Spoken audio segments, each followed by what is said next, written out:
Hello, welcome to the self-learning podcast by Dr. Sushma Singh. Let us start discussion on chapter 3, understanding social institutions. Our topic is defining some basic concepts, particularly those of family, kinship and marriage. A family is a group of persons directly linked by kin connections, the adult members of which assume responsibility for caring for children. Kinship ties are connections between individuals, established either through marriage or through the lines of descent, that connect blood relatives, mother, father, sibling, offspring, etc. Marriage can be defined as a socially acknowledged and approved sexual union between two adult individuals. When two people marry, they become kin to one another. The marriage bond also, however, connects together a wider range of people. Parents, brothers, sisters, and other blood relatives become relatives of the partner through marriage.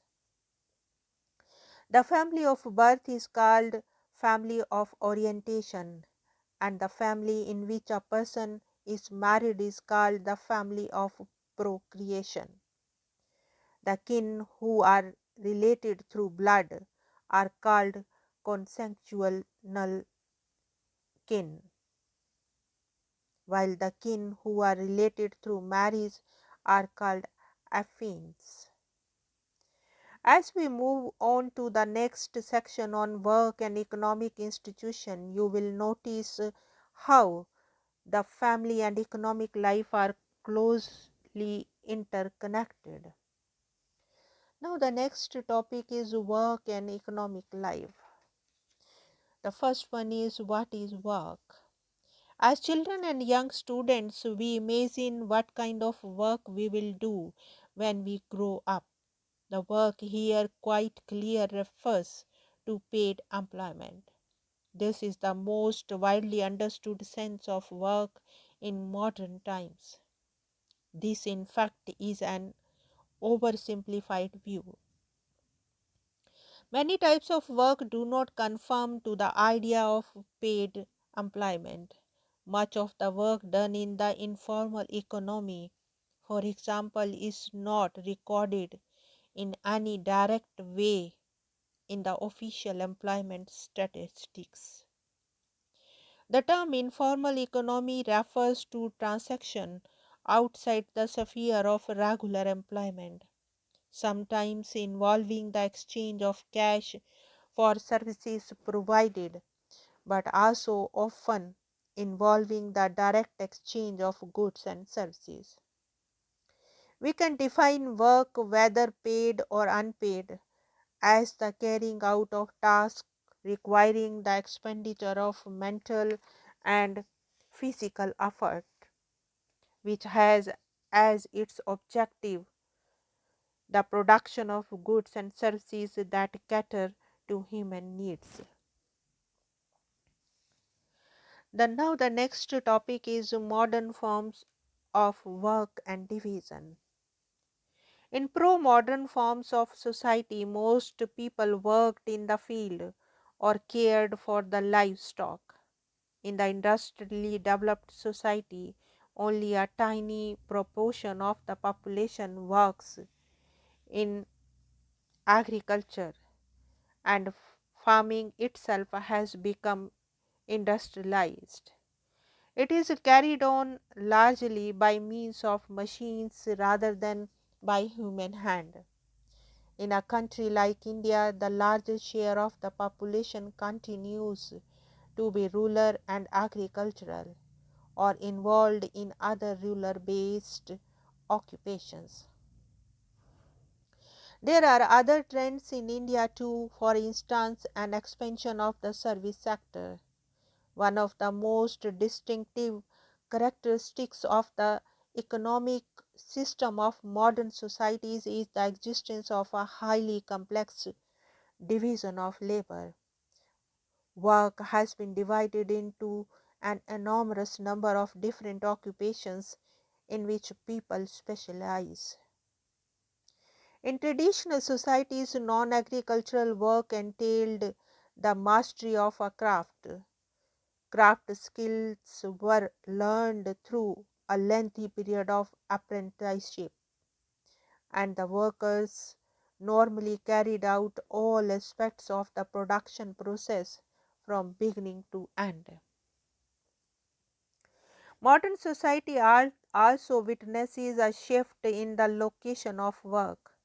Before industrialization, most work took place at home and was completed collectively by all members of the household.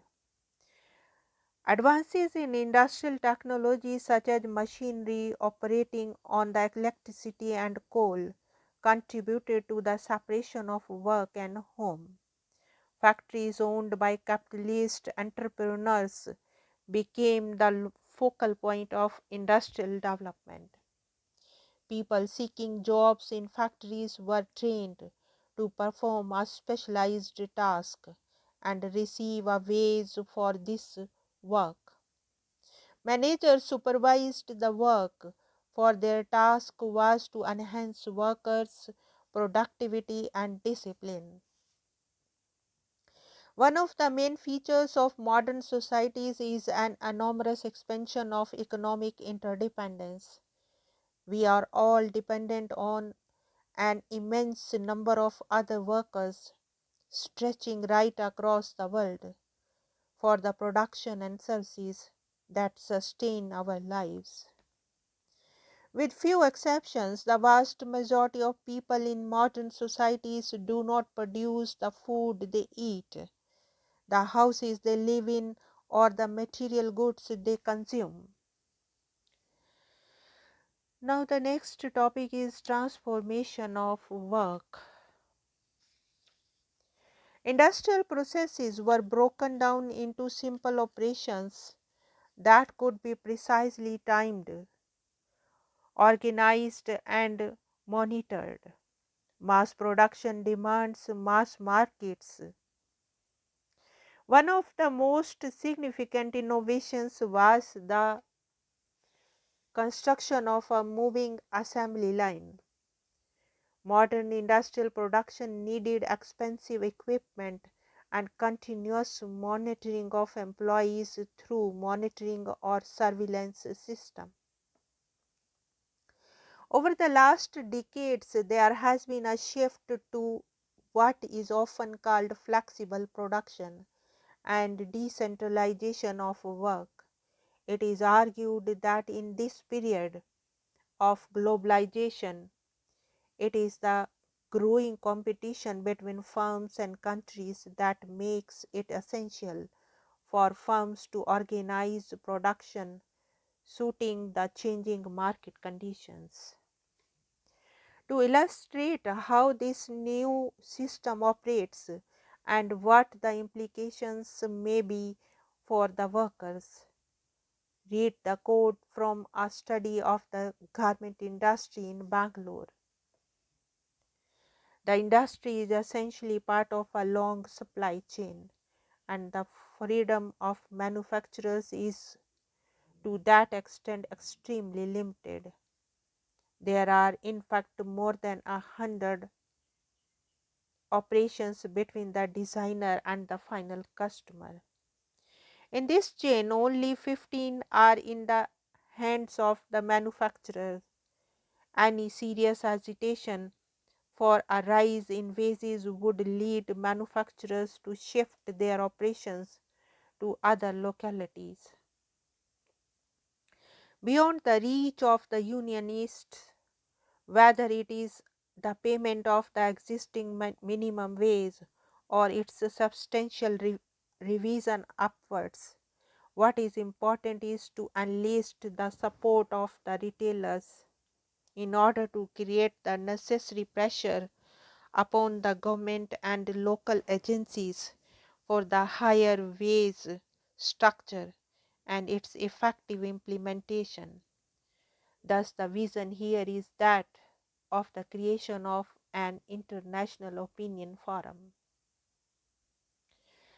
The read of the above given report carefully, notice how new organization of production and a body of customers outside the country have altered the economics and the politics of production.